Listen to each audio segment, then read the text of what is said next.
What's up, everybody? Um, Endgame came out. Marvel's Avengers Endgame came out on the 26th, April 26th, and I saw it a couple times and I enjoyed it. Um, I had my complaints, a couple of complaints as a comic fan, but I thought it was a great film in just retrospect.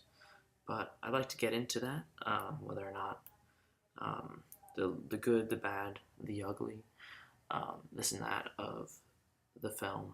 Of course, if you are watching this and you've not seen Endgame, get out of here. Get out of here. Um, but Endgame, this is gonna be spoilers. It's gonna be spoilers. So spoiler warning, spoiler warning, spoiler warning, spoiler warning, spoiler warning. But let's start out with the good. The good. Um, One thing that I loved about it was the fight scenes. But the fight scenes were very well choreographed um, and comic like. As a huge comic fan reading comics as a kid, I thought Endgame was like just right out of the pages, where it like would pan up to all the heroes fighting at once, like just going at each other, the two armies, but then also the different heroes going against each other, or the different heroes going against the Thanos' children, and I thought that was amazing. That part of it, but the ending was, I thought, very very good. I think it very very well suited for a finale. So I think that would be a good spot to end. I mean, I'm not complaining if they put more in, but I don't think they need to put anything else in. I thought what was one of the coolest parts of this was that you could look at this movie from so many different perspectives. Um, whether it be Tony's and his story capping off, he's the guy who started it. Also, Cap with his, they reflect on his desire to really win this fight, so that, and we see in the end where he ends up. Um, and then Hawkeye, the movie starts out with him and his battle, his personal battle. Um, and we haven't seen him in a while. I thought it was good to see Jeremy Renner back in the Avengers as Ronan now. But yeah, he obviously, I think the movie reflected on him a lot, and got us a little nostalgia with him and Natasha, and that maybe a little too long of a scene, but it was it was a heartbreaking scene. And some story. Oh, Thor's story was told. Um, Definitely has some PTSD after Infinity War, but I think I'd like to see where they take him, and I hope that he'll be. I think he will be in the next Guardians of the Galaxy. Um, I don't think Chris Hemsworth's um, contract runs out yet, so I think they left it in a good spot for him to continue. Um, but he's finding himself. He's not a king. He's a warrior, but he's not a king, and he realizes that. Handing off to Valkyrie, I thought that was a good little piece at the end of the film. Um, and then Falcon, a lot of people are a little angry about that. I don't think there's anything to be angry about Falcon receiving the shield at the end of the film, because um, Winter Soldier is taking the role of White Wolf. We know that.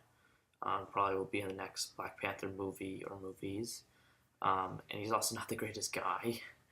Captain America is supposed to be this model human being, and Sam really plays into that.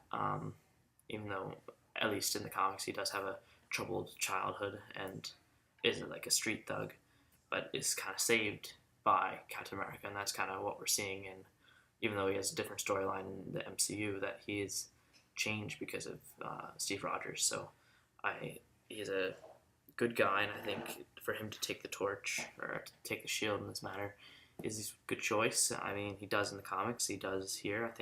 I thought it was cool. Though those storylines were fulfilled and looked good, I think some weren't fulfilled all that well. Namely, Black Widow. I don't know. A lot of people are angry about that, and I'm not furious about it. I just think, I don't know, her. I guess it had to. showed they had to have some sadness and some loss in this film, um, and with her death, that obviously offered that. But I felt like they just developed her into such a character that to waste her like that, not waste her, but I just felt like it kind of was wasted. But they will be coming out with her, I guess, a solo movie, so we'll have to wait and see that. Um, Nebula. I was a little angry with how Nebula's story ended. Not that it ends, but I just, oh man, dude, I wanted, I wanted Nebula to hold the gauntlet. I thought that would be a cool way to get him. She does in the comics, and she kind of takes over for a little bit in the one. I think it's the Infinity Watch line, maybe it's just Infinity War that she takes it, and that was a cool bit for um, some like a just to show her payback for what he had done to her, um, and I thought it'd be cool. But I'm not complaining. Um, so those are some of the things that I liked, and now let's get back into some a little shaky parts of Endgame. Um, Things that I was a little hesitant. I wanted to leave the theater at some points. No, only 2 points. One, I think you all know what it's going to be. A lot of people weren't big on it. The Fortnite bit in Endgame was. I get why they did it. They wanted to please the crowd, but it just. Oh, man. Come on. I did not enjoy that part. It just didn't seem necessary. And that's the one part that Korg's in. Yet Korg's. You don't see Korg in the rest of the movie. Korg is such a cool character. Played so beautifully. I don't know. I love Korg. I just wish he was in the rest of the movie. Um, one number one with I guess number two after Fortnite is bad jokes. Not necessarily bad jokes, but poorly timed, terribly, terribly timed jokes. This is not just Endgame. This is in many, many Marvel movies, and I'll make another video on it. It's just that I get what they're trying to do. It's not supposed to be all grown up movie, um, because it's a family movie. Um, but I think they need to find um, maybe different times to place it in because they have serious parts where they just randomly. Here's one example when Natasha died, and they're talking. Oh, and later they're talking about who can wield the gauntlet, and it's a very serious scene because they know that whoever's going to take it is going to suffer some damage, and Thor is stepping up, knowing that he is a god and he rightfully probably should have. And they're like, it's right. They're right after the Natasha dying scene, and they're very sad. And then he says, "Do you know what's coursing through my veins?" And he's very angry, rightfully thinking that he should put on the Infinity Gauntlet. And then he says, "You know what's coursing through my veins?" And um, and Rhodey says, "Cheese whiz? Is cheese whiz coursing through your veins?" And it's like, I get it, they're trying to be funny, but like, this is where they're like the call to action. They're like getting ready to fight, and they're getting ready to really put on the gauntlet, and they're just trying to be funny. Like it's just like poorly timed, and that's just one example. It's just like I love a serious superhero movie, maybe a little bit more like Logan. Logan, I love Logan. Then I also like funny superhero movies like um, Guardians of the Galaxy. Two great films. I just don't like when they're mixed so much. Like it just didn't mix well. At least I thought. And then number three, they kind of forced a lot of things in this film. I mean, 3 hours is long, but also too short for just to cap this series, if you will.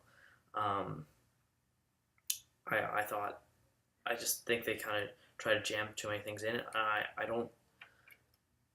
Not that they didn't have to. It's just like you could tell they're forced. I know they tried to cut it down as much as they could, but um, different things. I can't name many of them, but then there's also things that just whether it's the jokes, but also the women in power, the women superheroes. Um, that was a little awkward. I didn't. I'm not against women being superheroes. I thought Captain Marvel was good. I thought Wonder Woman was good. Um, and I love comics with female superheroes. It's just that the women scene where they're all like, "I got it, I got it," and like they're on the battlefield, they're facing death, and they only the women step up to protect Captain Marvel getting the gauntlet to the van, and it's just like they all just they all just come in out of nowhere. Just the women. Oh, Spider-Man's there too, but like in Infinity War, they had a similar scene where not meant. I think it was Valkyrie, um, and Black Widow. Might be Scarlet Witch too. I forget. There's a couple women superheroes that they were just. It so happened that they're together on the battlefield and they're protecting each other, um, and it was just like that was much better. This was just it just wasn't needed. Not that they shouldn't have had another scene where they're showing how powerful women can be as superheroes and how prominent they can be. It's just that it was so forced. It was so incredibly forced. Um, that's that though. Number four, uh, it's a quick one. Time travel, the plot. There's always going to be a couple problems with time travel plot, and I'll talk about that in another video. But yeah, there's always going to be plot holes. It's time travel. You can't expect there not to be. But in a way, I mean, we all knew that they were going to use time travel. It's just that there's certain things that came with the time travel, not even just the time travel itself, because we know that that's messed up. I'll talk about that in another video, how kind of broken that is because of the time stone. But we won't worry about that. But with figuring out time travel, like sure they came up with the idea, like Scott comes up with the idea that you need quantum physics to be able to do it. But then they bring it up to Tony. He's like, no, it's a bad idea. We can mess it up even further.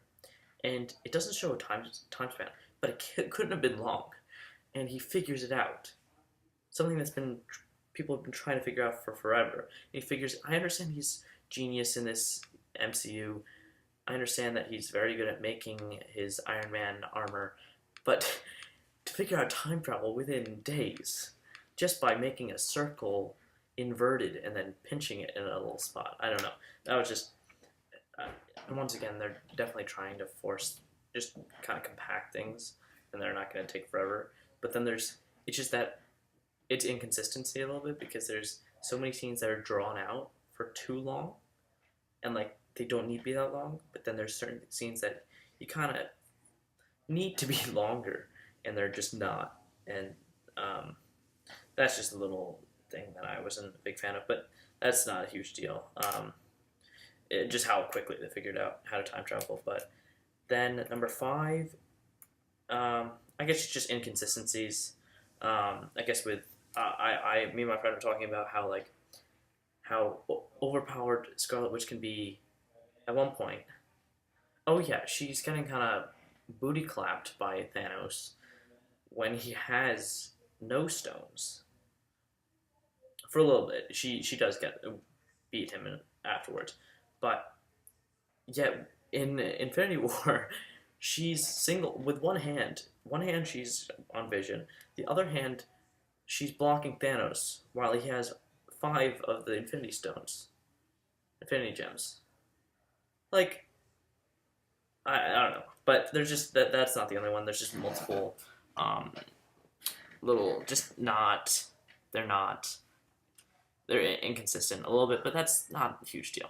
Um, and last, this made me very angry, but I watched it again yesterday, and it didn't make me want to leave the theater. But the Cap wielding Mjolnir, okay, all right, that's happened in the comics. It does happen. Steve Rogers is known to be a pure enough of a human to wield Thor's hammer, but Thor's hammer, inscribed on it, does say, "Whoever is worthy may what is it?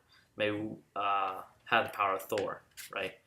And in the comics, he does it when he's with Hydra.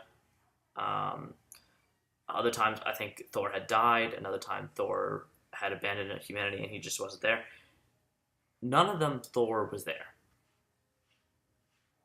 And I understand Thor's now wielding Stormbreaker. But the fact that they have two Thors at the same time, I don't know. I wasn't a huge fan because they like you have Cap equals Thor now, and he's like God of Thunder because he can obviously call lightning, which took Thor a while. And then there's also Thor being Thor, so there's basically two gods fighting Thanos, who's a Titan, and they still can't beat him.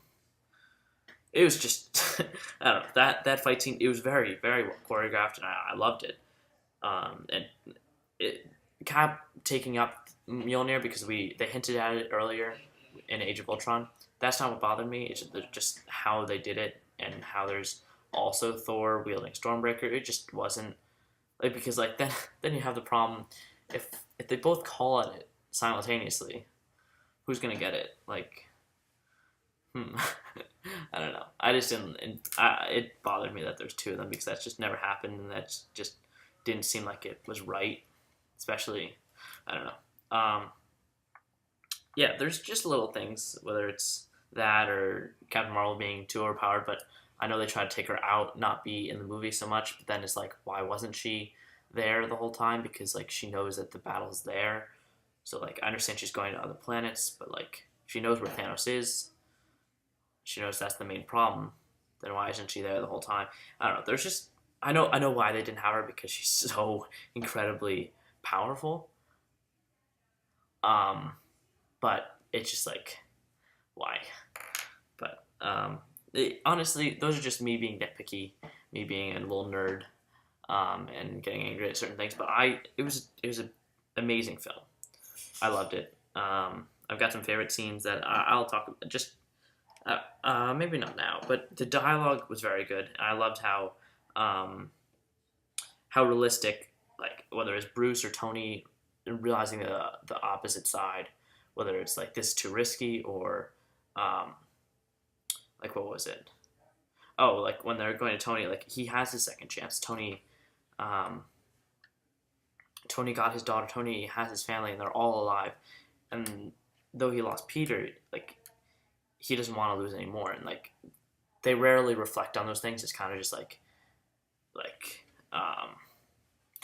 kind of not aware superheroes. Like they're just like, oh, we gotta save the day. Let's do it, guys. Let's go out to work. You know. But I thought they really did think about each side when producing this movie. So I thought that was very good. Um, it was a good film. I liked it. I don't think it's the best Marvel film that they've made, but I thought it was a very good finale. Um, Again, that final fight scene was amazing, and I would not be upset if they ended the franchise here. I don't think they will, but I'm saying it now. I would not be upset if they did. But overall, it's a good film. If you haven't seen it and you're still watching this video, I'm very mad at you, but you should see it because it is a good film. I'll be making more about Endgame and other things coming up soon, so stay tuned. Like if you want, subscribe if you will, comment if you really, really need to. Okay, have a good one, guys.